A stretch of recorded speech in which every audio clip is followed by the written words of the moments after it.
మన breaking news చూస్తున్నాం. వరంగల్లో మంత్రి కొండా సురేఖ అనుచరుడి ఆగడాలు పెరిగిపోతున్నాయి.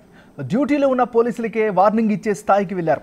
కొండా సురేఖ పర్యటనలో రెచ్చిపోయిన నవీన్ రాజ్ సీఐకి వార్నింగ్ ఇవ్వడం చర్చనీయాంశమైంది. నేనెవరో తెలుసా అంటూ సీఐని బెదిరించే ధోరణిలో మాట్లాడడం జరిగింది. నవీన్ రాజ్ సీఐ మధ్య జరిగిన వాగ్వాదంపై అటు ఇంటెలిజెన్స్ వర్గాలు ఆరా తీస్తున్నారు. ఇస్లామియా కళాశాల గ్రౌండ్లో ఎగ్జిబిషన్ ప్రారంభోత్సవ సందర్భంగా వీరిద్దరి మధ్య గొడవ జరిగింది. సొంత పార్టీ నేతల్ని కేసులు పెట్టి వేధిస్తున్నారని నవీన్ రాజ్ పై ఆరోపణలున్నాయి.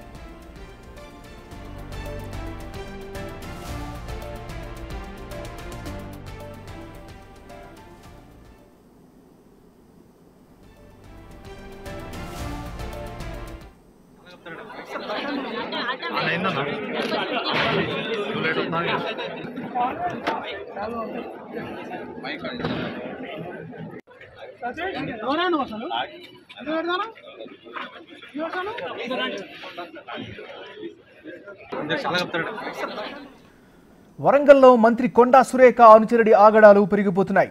డ్యూటీలో ఉన్న పోలీసులకే వార్నింగ్ ఇచ్చే స్థాయికి వెళ్లారు. కొండా సురేఖ పర్యటనలో రెచ్చిపోయిన నవీన్ రాజ్ సీఐకి వార్నింగ్ ఇవ్వడం ఇప్పుడు చర్చనీయాంశమైంది. నేనెవరో తెలుసా అంటూ సీఐని బెదిరించే ధోరణిలో మాట్లాడడం జరిగింది.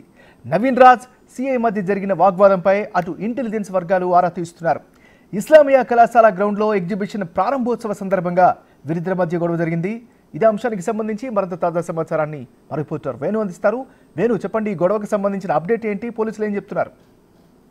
ఏమన్నారంటే గత కొద్ది రోజుల నుంచి కూడా వరంగల్ తూర్పు నియోజకవర్గంలో అటు మంత్రిగా ఉన్న కొండా సురేఖ అందుబాటులో లేకపోవడంతో వాళ్ళ అంచల్లో ఉన్నటువంటి కొంతమంది గతంలో రౌడీసినటువంటి వ్యక్తులు కూడా పూర్తి అక్కడ ఆధిపత్యం చెలాయించే ధోరణి కనబడుతుంది. అందులో ప్రధానంగా నవీన్ రాజు పేరైతే వినిపిస్తోంది. అయితే ఈ నవీన్ రాజు గతంలో కాంగ్రెస్ అనుచరుడిగా ఉన్న తర్వాత బీఆర్ఎస్ ప్రభుత్వం వచ్చిన తర్వాత బీఆర్ఎస్ లోకి వెళ్లి కేటీఆర్ అనుచరుడిగా కూడా గుర్తింపు పొందే ప్రయత్నం చేశారు. ఆ తర్వాత తను ఎమ్మెల్యే టికెట్ ప్రయత్నం చేయగా అప్పుడు బీఆర్ఎస్ నేతలు, స్థానిక నేతలు తను తొక్కేయడంతో తిరిగి ఎన్నికల ముందు మళ్ళీ కొండా మురళి పంచన చేరి ఇప్పుడు వరంగల్ ఈస్ట్ లోపల స్థానికంగా ఉన్నటువంటి నేతలందరినీ బెదిరిస్తూ కూడా తన రౌడీజం చెలాయిస్తున్నటువంటి ఆరోపణలు వినిపిస్తున్నాయి. ఇక నిన్న తాజాగా మంత్రి కొండా సురేఖ ప్రోగ్రామ్ లో భాగంగా అటు సీఏలు అందరూ కూడా అక్కడ రద్దీ అవుతుందని పక్కకు వెళ్లాలని చెప్పగా సీఐని బెదిరించే ప్రయత్నం చేయడము, తను నేనెవరో తెలుసా అంటూ కూడా పూర్తిగా తనకి ఒక పార్టీకి సంబంధించిన పదవి లేదు, అదేవిధంగా ప్రజాప్రతినిధిగా ఎట్లాంటి హోదా లేదు, అయినప్పటికీ కూడా విధుల్లో ఉన్నటువంటి సీఐని బెదిరించే ప్రయత్నం చేశారు. దాంతో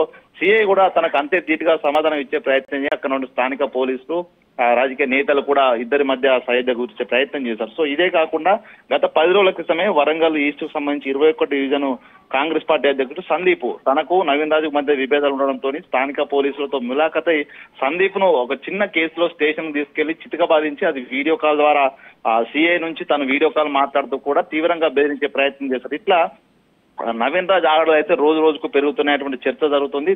ఈ యొక్క నవీన్ రాజు కారణం కూడా వరంగల్ ఈస్ట్ లోపల కాంగ్రెస్ అంటే గతం నుంచి కూడా కష్టపడ్డ కాంగ్రెస్ శ్రేణులందరినీ కూడా బెదిరింపులకు పాల్పడుతున్నాడు, తను ఒక రౌడీయిజం చేస్తున్నటువంటి ఒక చర్చ జరుగుతుంది. మొత్తానికి ఇక నిన్న జరిగిన ఘటనతోనే అసలు నవీన్ రాజు పాత్ర ఏంది కాంగ్రెస్ లోపల, తనకు నిజంగా మంత్రి అనుచరులని చెప్పుకుంటూ ఎంతమంది దగ్గర డబ్బులు వసూలు చేశారనే చర్చలు కూడా జరుగుతున్నాయి. దీనికి సంబంధించి కూడా ఇంటెలిజెన్స్ వర్గాలు పూర్తిగా ఆరాధిస్తున్నాయి. దాంతో పాటు విధుల్లో ఉన్నటువంటి సీఐని ఆయన బెదిరించే ప్రయత్నం చేయడంపై కూడా పోలీసులు తనపై కేసు నమోదు చేస్తేనే తప్ప భవిష్యత్తులో ఇట్లాంటి ఘటన జరగవంటూ కూడా పోలీస్ వర్గాలు కూడా చర్చ జరుగుతుంది. మొత్తానికి దీనిపై మంత్రి స్పందించి ఇట్లాంటి వ్యక్తులను దూరం పెడితే తప్ప రాబోయే రోజుల లోపల కాంగ్రెస్ పార్టీకి మంచిది కాదంటే ఒక చర్చ కూడా జరుగుతుంది. సో మొత్తానికి చూడాలి, ఇది కూడా మంత్రి స్పందిస్తారా లేకపోతే తనపై ఏదైనా చర్యలు తీసుకుంటారా అనేది కూడా తీసుకోవాల్సిన పరిస్థితి ఉంది. ఏమన్నా?